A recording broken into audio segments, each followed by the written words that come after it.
Salam değerli izleyiciler. Bugün ben sizlere 7 iyun 2026 yıl tarixində keçirilmiş olan birinci qrupların blok imtahanından riyaziyyat suallarının izahını vereceğim. Keçək bir nömrəli suala. Bir nömrəli sualda həndəsənin sənnaşına aiddir.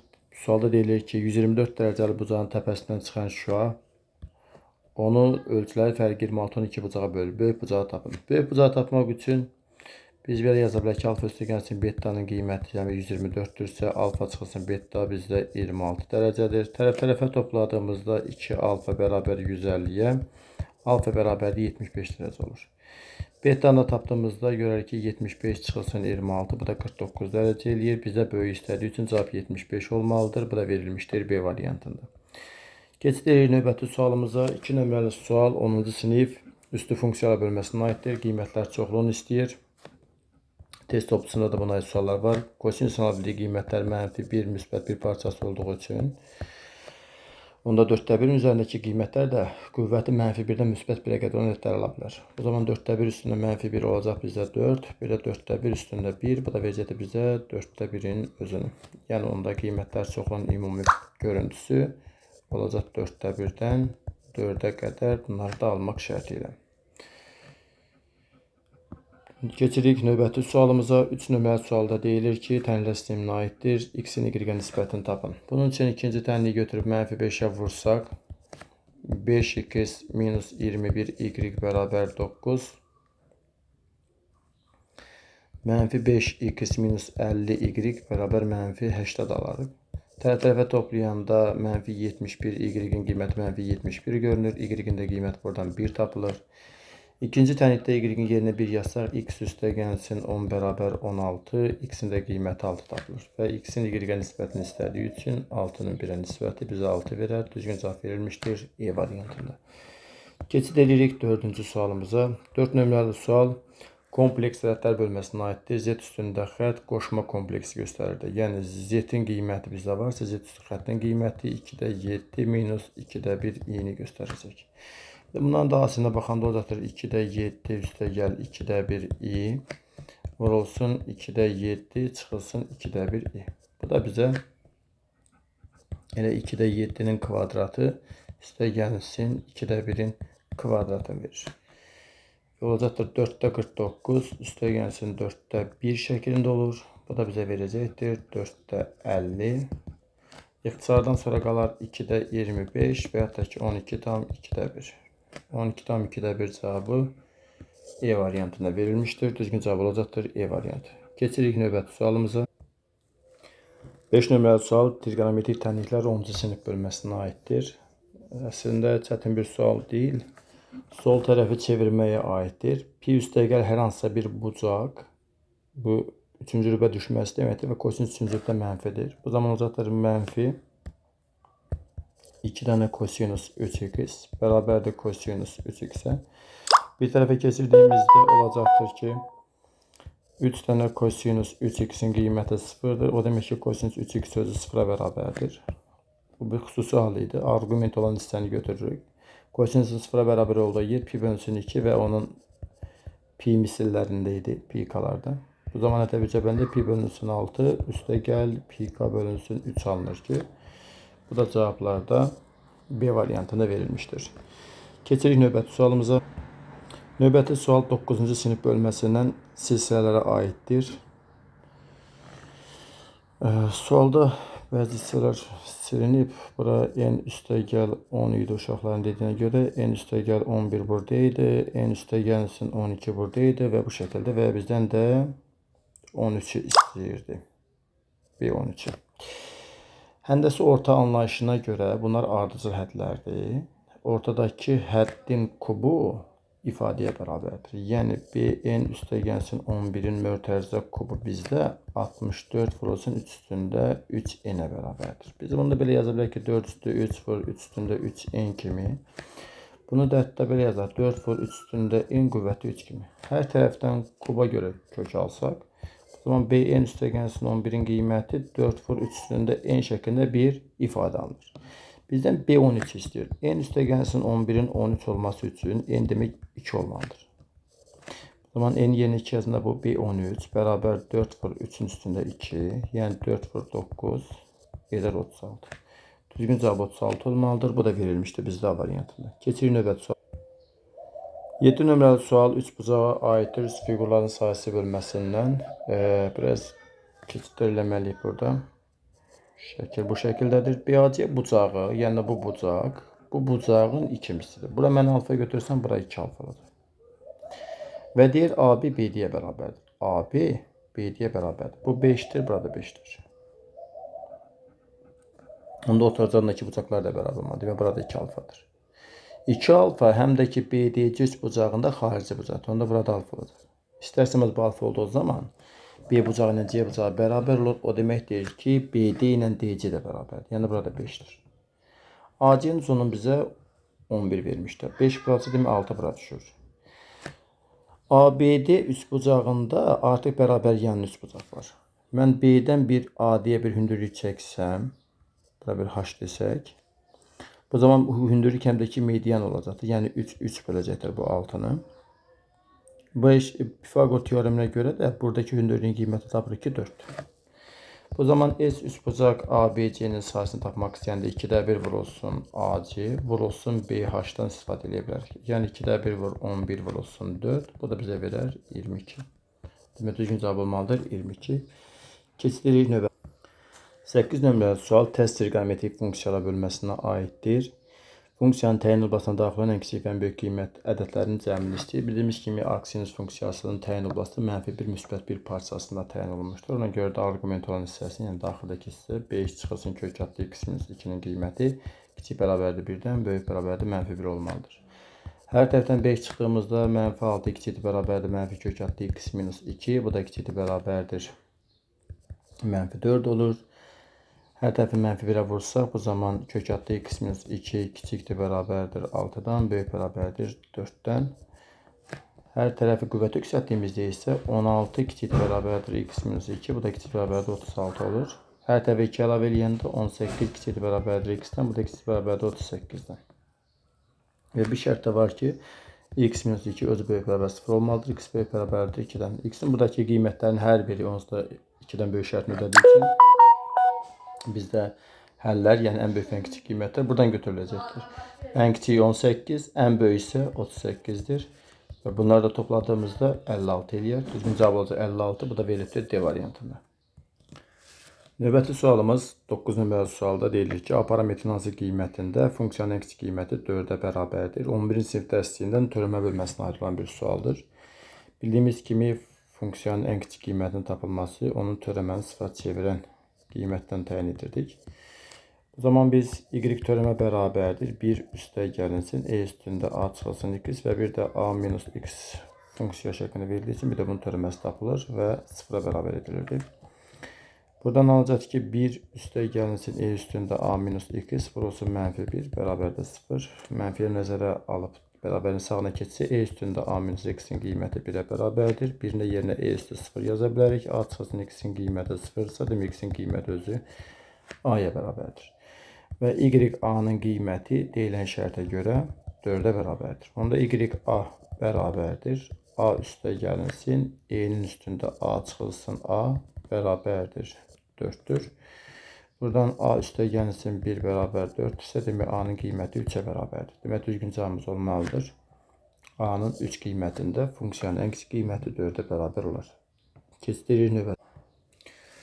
10 nömrəli sualda loqaritmik funksiya verilmişdir. Funksiyanın təyin oblastı daxil olan tam ədədləri çoxluğunun bütün 3 elementli alt çoxluqların sayını istəyir. Burada loqaritm ilə birləşmə nəzəriyyəsi çoxluqlar bölməsinin sintezi var. Baxaq görək şərtlər nə deyilir.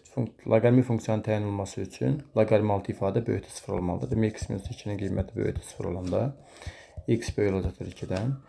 Və ilə də 8 çıxılsın x-in də qiyməti 0-dan böyük olmalıdır. O zaman x kiçikdir 8-dən. Və buradan ki x-in qiyməti 8 ilə 2 aralığına düşür. Demək x-in ala biləcəyi qiymətlər 3 ola bilər, 4 ola bilər, 5 ola bilər, 6 və 7 ola bilər.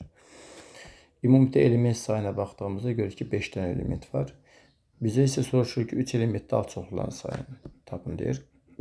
Alt çoxluqların sayını tapılmasında 3 elementli alt çoxluqların sayını tapmaq üçün kombinizondan istifadə olunur. Kombinizon 5-dən 3 götürülür. Bu kombinizon 5-dən 2-yə bərabərdir. Ya da 5 vurulsun 4 bəzən 1 vurulsun 2. Bu da yekunda bizə 11'ler. Demək düzgün cavab olmalıdır 10. Bu da verilmiştir B variantında. Davam edirik növbəti. Çoxluqlar bölməsindən növbəti bir sual verilibdir. Çoxluqları verilmişdir. Deyir A kəsişmə B çoxluğunu tapın. Sadə bir sualdır.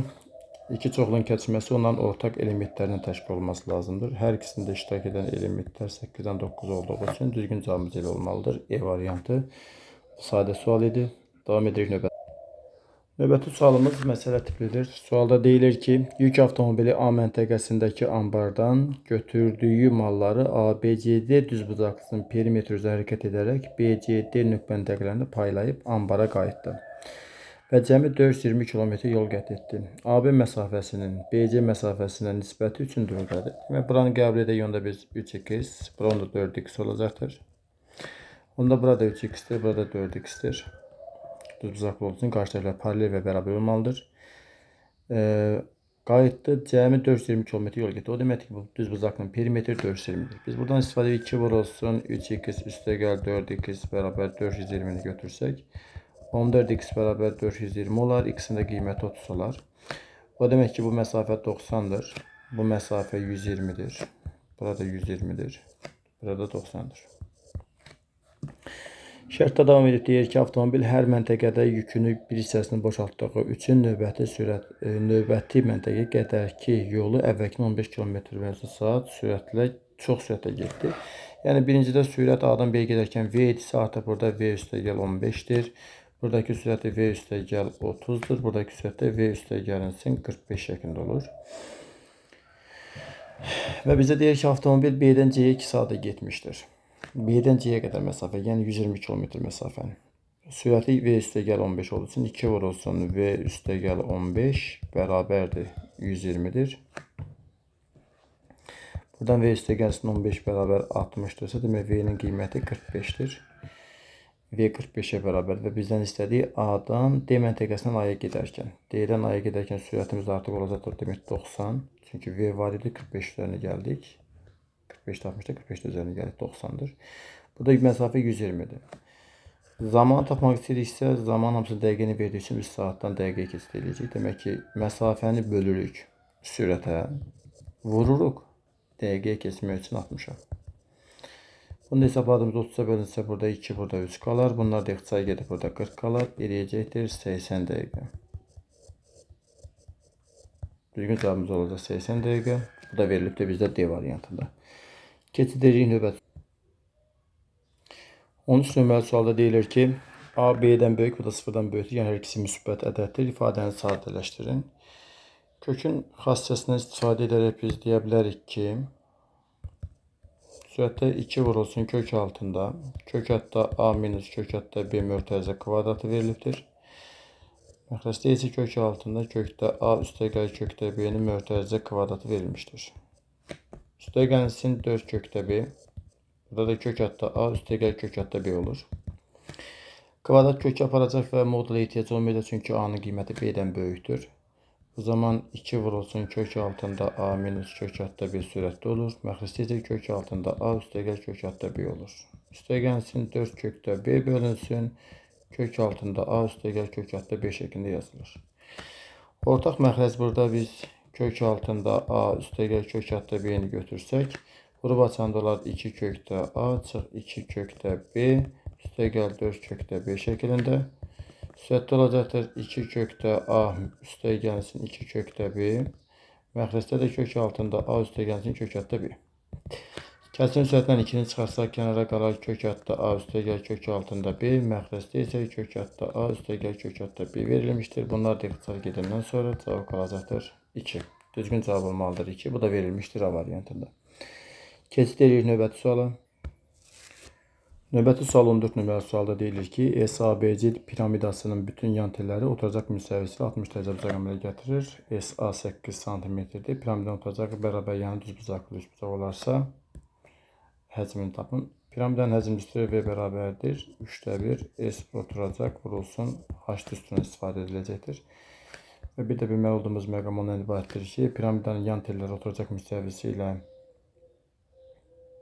60 dərəcə bucaq əmələ gətirirsə və bir də bərabər yanlı düzbucaqlı üçbucaqdırsa oturacağı. O deməkdir ki, piramidanın hündürlüyü gəlib düşəcəkdir üçbucağın hipotenuzunun ortasına. Yəni bir şəkil çəksək, bu düzbucaq təpəsidir. Deyək ki, piramidamız S buradadır. ABC bura olsun. Burada çəkdiyimiz tillərdir. Və buradakı hündürlük, piramidanın hündürlüyü gəlib düşəcək bura. Və buradakı düzbucaqlı üçbucağın xaricə çəkilmiş çevrənin mərkəzdə üstə düşür. Və buradakı bucaqların hər birini 60 dərəcə verirdi bizə. 60 dərəcə buradadır və bunlar 8 veribdi. Və bu da bərabər tərəfli olduğu ortaya çıxır. Çünki 60 bura, 60 burada olanda 60 da bura qalır. Onu bərabər tərəfli. Yəni AC bizdə olacaqdır 8-ə bərabər. 60 dərəcənin qarşısındakı katet hipotenuzun yarısının kökdöyüsümüzdür. Yəni 4 kökdöyüs olacaqdır. Yəni H bizdə 4 kökdöyüsdür. S oturacağın da sahəsini tapmaq istəyiriksə 2'də 1 vurulsun 8 vurulsun 4 kökdə 3 kimi də götürə bilərik. Hətta belə də yaza bilərik bunu. Bu hissəsini silək. Belə yaza bilərik ki, hipotenuz 8-i demək ki, bu bərabər yan düzbucaqlı üçbucağın 4 kökdə 2, 4 kökdə 2 burada olacaqdır. O zaman 2'də 1 vurulsun 4 kökdə 2 vur 4 kökdə 2. Burada kökdə 2'lərin hasılı 2'ni aparanda qalacaq 16. Və həcm bərabərdir 3'də 1 vurulsun. Oturacağın sayısı 16. Hündürlüyümüz isə 4 kökdə 3'ə bərabərdir. Yekunda cavab olacaqdır. 64 kökdə 3 bölünsün 3. Düzgün cavabımız olmalıdır. 64 kökdə 3 bölünsün 3. Davam edirik növbəti sual. 15 nömrəli sualda kvadrat cədisi həmişə mənfi qiymətlərdir. Mənfi qiymətlər sözün mənası sıfırdan kiçik olması deməkdir. Həmişə mənfi olmasını istəyiriksə kvadrat bərabərsinin xasslarını xatırlamalıyıq. Ax kvadrat üstəgəlsin bx üstəgəlsin cx 0 bərabərsizliyində a-nın qiyməti sıfırdan kiçik, diskriminant da sıfırdan kiçik olduğu zaman bütün qiymətlər üçəltisi həmişə mənfi qiymətlər alırdı. Yəni bu şərt ödənirdi. X-in ala bildiyi qiymətlər mənfi sonsuz, müsbət sonsuz olurdu. Ona biz yazarıq ki, a sıfırdan kiçik olmalıdır. Diskriminanta da baxanda a minus 2'nin kvadratı minus 4 vurulsun. Üstə gəlir olacaqdır artıq. Bu da qarşı sərbəst sərti mənfi olduğu üçün 4 vurulsun. A vurulsun 2 tam %25. Bu sıfırdan kiçik olmalıdır. A kvadrat minus 4a üstə gəlsin 4. Üstə gəlinsin 9a kiçikdir sıfırdan. A kvadrat üstə gəlsin 5a üstə gəlsin 4 kiçikdir 0 olur. Və buradan a-nın ala biləcəyi qiymətlər V7 teoreminə görə buranın da 4 toplayanda mənfi 5 ilə təmiz, mənfi 4 ilə mənfi 1'dir. Bu da a-nın ala biləcəyi qiymətlər daxil olduğu zaman mənfi 4, mənfi 1 olacaqdır. Düzgün cavabımız olacaq mənfi 4, mənfi 1. Bu da verilmişdir D variantında. Davam edirik, keçirik növbəti sualımıza. Növbəti 16 nömrəli sual vektorlar bölməsi 9-cu sinifə aid olan bir anlayışdır. Vektorlar verilmişdir. A çıxılsın B üstə gələcək vektorun komponentlərini istəyir. İlk öncə B vektoru ilə C vektorunun cəminə baxsaq biz. Bu zaman uyğun koordinatlar toplanmalıdır. 3, 1 və 4 olacaqdır. A vektorunun komponentlərini yazıram. -1, -1, 2 və buradan çıxırıq. 3, 1 və 4'ü.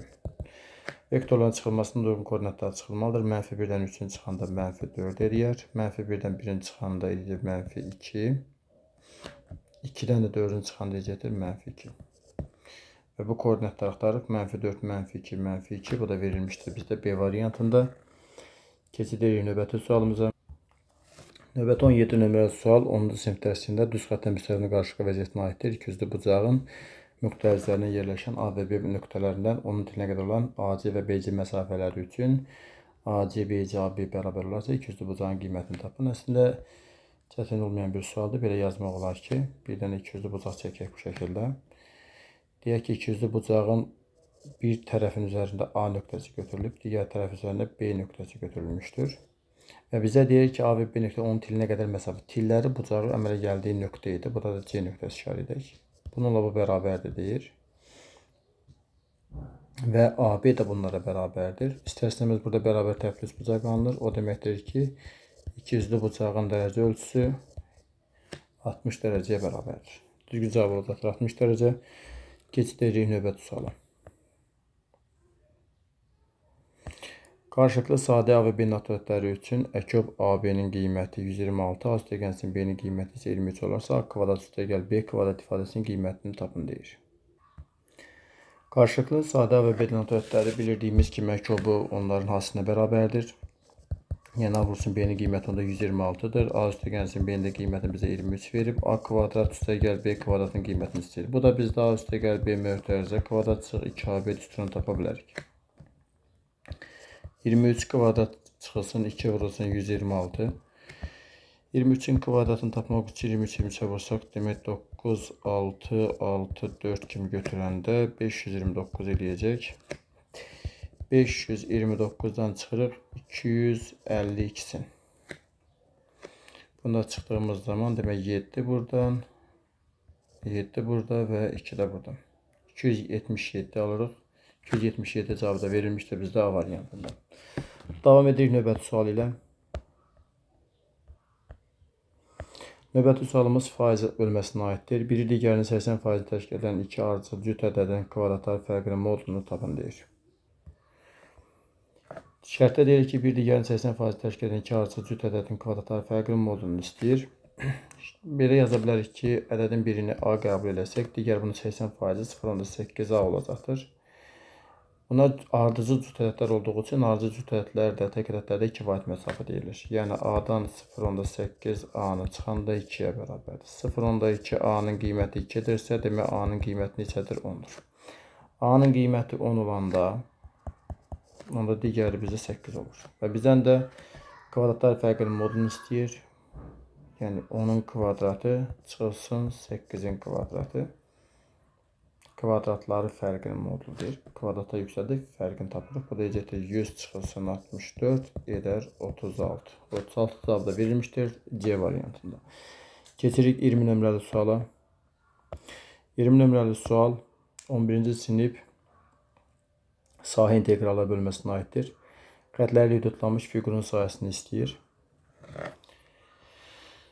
Xətlərlə hüdudlanmış fiqurun sahəsini tapmaq üçün ilk öncə bunlar bir-birinə bərabər götürüb kəsişmə nöqtəsini tapmaq lazımdır. X kvadrat bərabər 8 çıx X-in kvadratı. Bu şəkildə göstərsək 2x kvadrat bərabər 8-ə, x kvadratı bərabər 4-ə, X-in də qiyməti müsbət mənfi 2 olur. Bu deməkdir ki, inteqralın aşağı sərhəddi mənfi 2, yuxarı sərhəddi isə müsbət 2-yə bərabər götürülməlidir.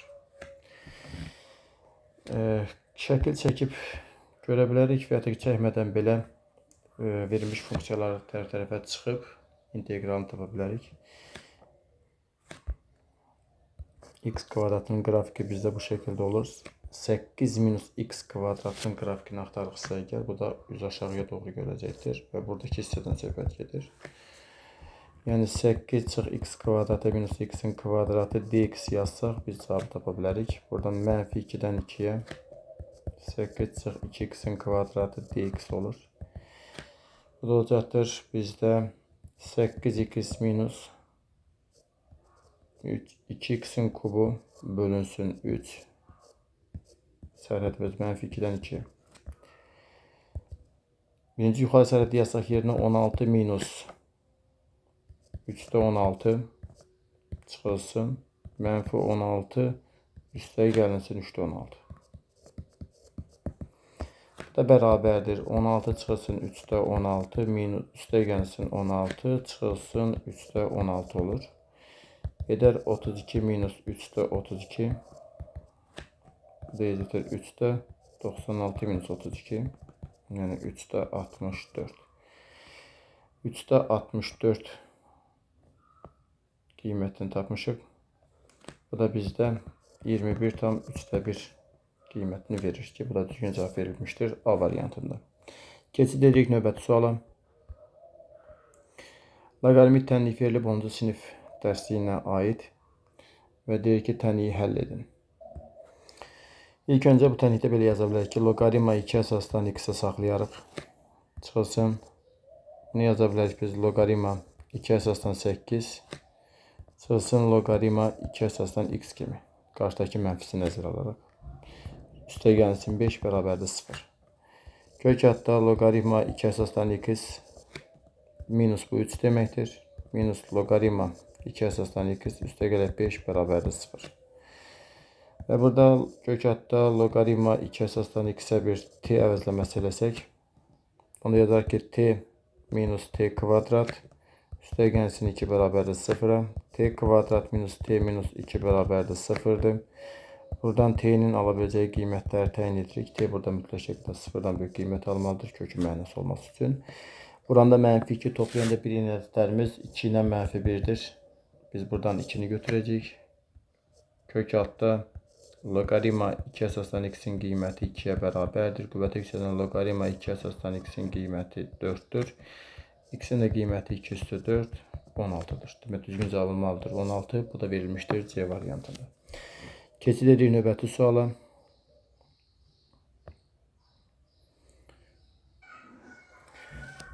Şəkildə görünməyən yerlər vardı, onları tamamladım. Demək ki, sual belədir. AK və BK tam bölənlərdir. DC 7'dir deyir. Şəkil bu formada olmalıdır. Və bizdən istəyir buradan ABCD trapeziyasının perimetrini. Perimetri tapma qaydasına görə 2 dənə x var, 2 dənə də y var, bir dənə də AB var trapeziyadan. 2'ni çıxarsaq kənar x üstəgənsin y, üstəgəl AB qalır. 2 vurulsun. X üstəgənsin y-in qiyməti bizdə DC-yə bərabərdir, yəni 7'dir. Üstəgənsin AB-nin də qiyməti 12'dir. 14 üstəgəl 12 bərabərdir 26'dır. Düzgün cavab olmalıdır 26. Bu da verilmiştir D variantında. Davam edirik növbəti sual ilə. 23 nömrəli sualda ox kəsiyin diaqonalı 18, hündürlüyü isə 9'a bərabər silindrin doğrudan ilə ox kəsiyin diaqonalındakı buzağın dərc ölçüsünü istəyir. Silindr qeyd etsək bu şəkildə. Fırlanma cisimləri 11-ci sinif aid olan bir bölmədir. Ox kəsiyi dediyi üçün bu şəkildə qeyd edirik. Ox kəsiyin diaqonalı budur və bunu 18 verib bizə. Burada 90 dərəcə buzağı əmələ gətirir. Və bizdə də silindrin hündürlüyünü 9'a bərabər veribdir. Silindrin hündürlüyü 9'a bərabərdir.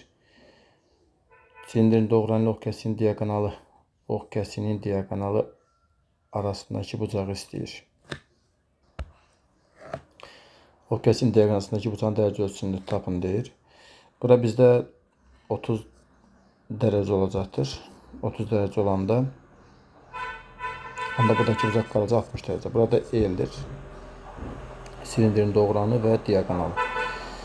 Diaqonalı ilə doğran arasındakı bucağı soruşduğu üçün cavab olmalıdır 60 dərəcə. Düzgün cavab olacaq 60 dərəcə. Keçir növbəti suala. 24 nömrə misal limit bölməsinə aiddir və deyir ki, A-nın hansı qiymətinə doğrudur. Limitin xassələrindən biz bilirik ki, limitin qiyməti o sıfıra bərabər olur ki, çox adi şəklində verilmiş ifadədə məxrəcin qüvvəti sürətin qüvvətindən böyük olsun. Məxrəcdəki çox adın qüvvəti sürətdəki çox adın qüvvətindən böyütürsə, bu zaman limitin qiyməti sıfıra bərabər götürülür. Buna görə də x kubunun qarşısındakı qiymət də sıfıra bərabər olmalıdır. X kvadratın qarşısındakı qiymət də sıfır olmalıdır. X kvadratın qarşısındakı qiymət əgər sıfır olmazsa, bu zaman x kvadratın qarşısındakı qiymətlərin nisbəti limit olardı ki, bu da heç vaxt doğrunu verməz. Demək, biz x kubun və x kvadratın qarşısında duran ədədi qiymətləri sıfıra çevirən A-nın qiymətini axtarırıq. A kvadratı minus 3A bərabər 0 götürəndə A-nın bir qiyməti 0, A-nın ikinci qiyməti 3 olur. A kvadrat minus 2A minus 3'ü 0'a bərabər götürsək, A-nın bir qiyməti burada. Buranda mənfi 3 toplayanda 2 ədədimiz 3 və ikinci qiymətdəki mənfi 1 olur. Hər ikisində eyni olan A-nın qiyməti axtarılırsa, demək düzgün cavabımız olmalıdır 3. Burada düzgün cavab 3'dür. Keçirik növbəti suala. Növbəti 25 nömrəli sualda qeydlərimizi biraz düzəldək, çünki burada bəzi yerlər düşməyib. Bir üç bucaq olmalıdır bu şəkildə. Ya da üç bucaq ayrıca biz çəkək özümüz. Biraz böyük versiyada çəkək. Bura B veriblər, bura D'dir, bura A'dır, bura C'dir. Və bizə deyir ki, BDC, bura yazacaq alfa, BCD isə burada yazacaq beta. Bunların cəmi 150 dərəcədir. Onda B bucağına qalır 30 dərəcə. Bucaq BAC müstəgəlmisin, söhbət bu bucaqdan gedir. Bucaq ACB-nin dərc ölçüsünü istəyir. Biz bilirik ki, üç bucağın, ABC üç bucağının bucaqların cəmi 180 dərəcə eləməlidir. Və bizdən də istədiyi təpə bucağı var, oturacaqdakı bucaqların cəmidir. Elə 180 dərəcədən təpədəki bucağı çıxsaq, Tekrardan yeni 150 dərəcə qalır ki, düzgün cavab da 150 dərəcə olar. Keçir 26 nömrəli suala. 26 nömrəli sual tərs mütənasib funksiyanın qrafikinə aiddir. Funksiyanın qrafiki deyə vermişdir. Qrafika əsasən m üstəgəl n üstəgəl k cəmini deyir tapın. Demək, bu sualda tərs mütənasib funksiyanın qrafik çevirməsindən istifadə olunubdur. Bildiyimiz kimi bu bizdə hərəkət edən şərtimiz burada 2 vayd artaraq hərəkət edilir. Şaquli asimptotunda y-in qiyməti 2 oldu. 2 vayd sağa çevirsək, x minus m-in qiyməti 0 çevirəndə x bərabər m-dir və bu da 2-yə bərabərdir. Demək, m-in qiyməti 2 olmalıdır. N-in də qiyməti isə, n-in də qiyməti bizdə 4-ə bərabər olmalıdır. Onda funksiya y bərabərdir. K bölünsün, x minus 2 üstə gəlinsin 4 şəklində olmalıdır. Və bir nöqtəni də götürsək, görərik ki, 4 qiymətində gedib neçə alır? 8 qiymətini alır 4 verəndə. Demək, onda k bölünsün 4 çıxılsın 2 üstə gəlsin 4 bərabər 8-dirsə, 4 bölünsün, k bölünsün 2 bərabərdir 4-ə, k da bərabərdir özü 8-ə. İndi bizdən də m üstə gəlsin, n üstə gəlsin k-nı istəyirsə, demək, m-in yerinə yazacaq 2, n-in yerinə yazacaq 4, k-nın yerinə 8 yazanda ümumi cavabımız olmalıdır. Ümumi cavabımız bizdə gəlib olacaqdır. Demək, neçə? 14. Bir də baxaq, səhv olmasın. Demək, şaquli və üfüqi asimptotları qeyd etdik. Üfüqi asimptotunda qiymətini yerinə yazanda ümumi cavabımız gəlib çıxmalıdır 14. Belə. Keçir növbəti suala. Növbəti sual uyğunluq sualıdır. Çevrənin tənliyinə aid olan bir sualdır. Uyğunluğu müəyyən edin deyir. X minus 4 mörtəzə kvadrat üstə gəlsin 2. Daha doğrusu çevrənin tənliyi deyil də kvadrat çərindən böyük ən kiçik qiymət tapılmasıdır. Bu ifadənin ala biləcəyi ən kiçik qiymət var və ən kiçik qiyməti 2-yə bərabərdir. Ən kiçik qiymətini x-in 4, y-in də 5 qiymətində alır. Bunlar ödənən bir dənə variantı oldu. Demək, bir ödəndə təkcə C variantı. İkinci də bunun da ən kiçik qiyməti var. Ən kiçik qiyməti 5-in kvadratı üstə gəl 2-dir. Bu da bizə eləyəcəkdir 27. Və ən kiçik qiymətini x-in müsbət mənfi 2 qiymətində və y-in 0 qiymətində alır. Buna da ödənən variantımız B ilə D variantı olur. Bu ifadədə ən kiçik qiyməti var. Ən kiçik qiyməti 4-ün kvadratı üstə gəl 5-in kvadratı üstə gəl 2-dir. Yəni 16 üstə gəl 25 üstə gəl 2. Bu bizə verəcək 43. Və ən kiçik qiymətini x-in 0 qiymətində və y-in 0 qiymətlərində alır. Demək, A-nın D variantı bura ödənəcəkdir. Demək, 1 ödəndə C, 2-yə B, D, 3-ə də A və E variantı. Keçirik növbəti 28 nömrəli suala.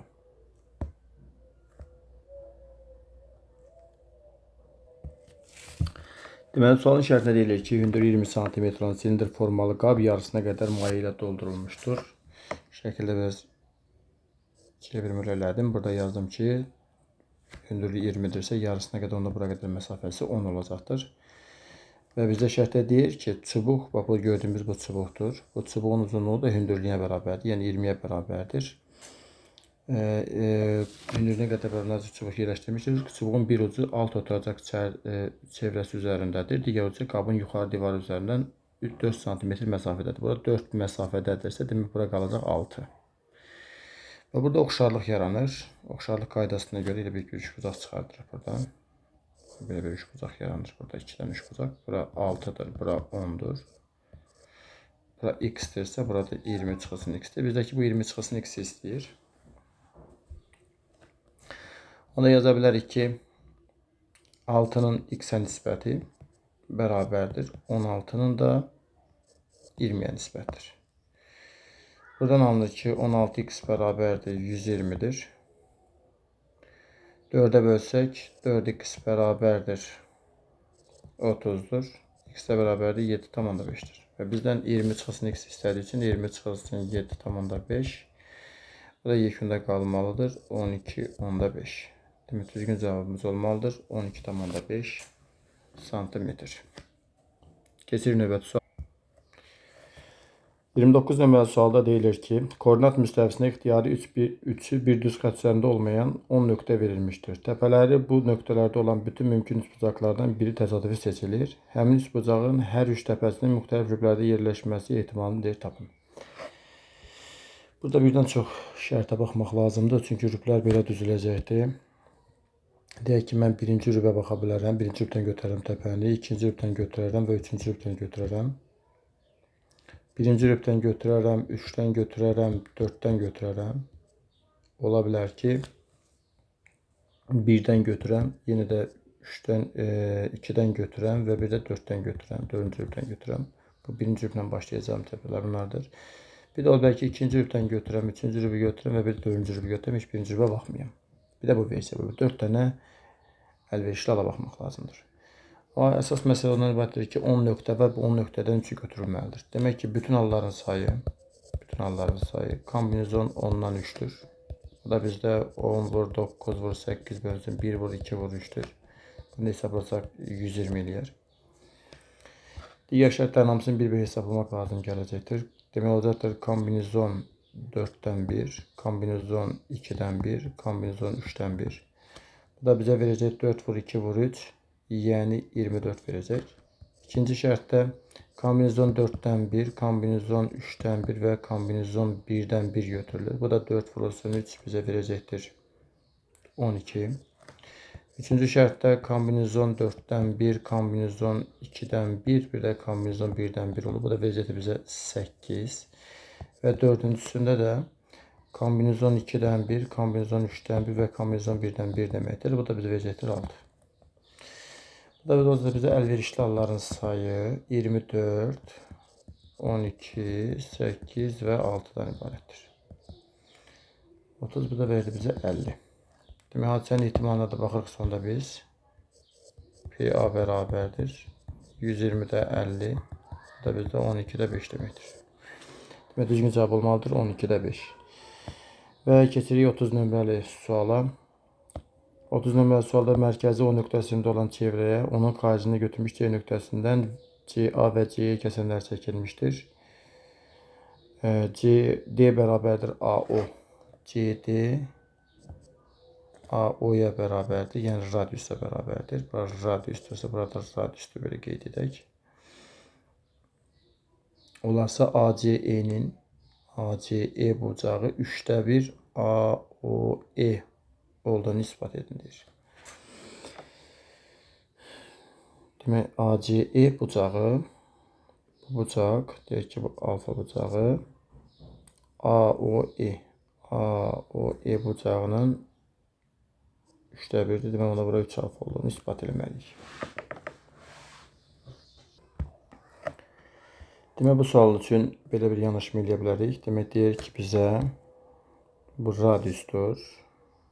Bildiyimiz kimi burada radiusdur. Demək, buradakı bucaq alfa olsa, demək, buradakı bucaq da alfa olacaq və buradakı bucağımız 2 alfa olur. Eyni ilə burada 2 alfa olacaqdır. Onda biz buradakı bucağımız, yəni EDO3 bucağında 180 çıx 4 alfa olacaqdır. Şəkli biraz fərqli çəkək, böyük olsun. Üzərində işləmək olsun deyə. Bura demişik alfa. Bura alfadır. Bura 2 alfadır. Bunu birləşdirmişik bu şəkildə. Burada 2 alfadır. Demək, bura oldu 180 çıx 4 alfa. Onda bura qalır 3 alfa. Ki, bu 180 dərəcə eləsin. Onda burada 3 alfadır. Burada alfadır. Çevrədə iki kəsin arasında qalan bucağı tapma qaydasına görə bura E nöqtəsi, bura C nöqtəsi, bura B'dir, bura D idi, bura O idi, bura da A idi. Bizə bucaq ECA dərəcə ölçüsünü tapmaq istəyiriksə, böyük qövs, yəni 3 alfa çıxılsın kiçik qövs alfa bölünsün 2-dir. Bu da bizə alfa verir və bununla da biz ispat etmiş oluruq ki, bucaq ACE-nin qiyməti 3-də 1 bucaq AOE-nin qiymətinə bərabərdir. Yəni, həqiqətən alfa bərabərdir. 3-də 1 olsun 3 alfadır. Yəni, alfadır. İspat olundu. Və bu da bugünkü keçirilmiş qəbul imtahanının son sualı idi. Hər bir şagirdə, hər bir abituriyentə uğurlar arzulayıram. İnşallah hər kəs maksimum nəticə əldə edərək ali məktəblərə qəbul olar. Sağ olun. Növbəti videolarda görüşərik.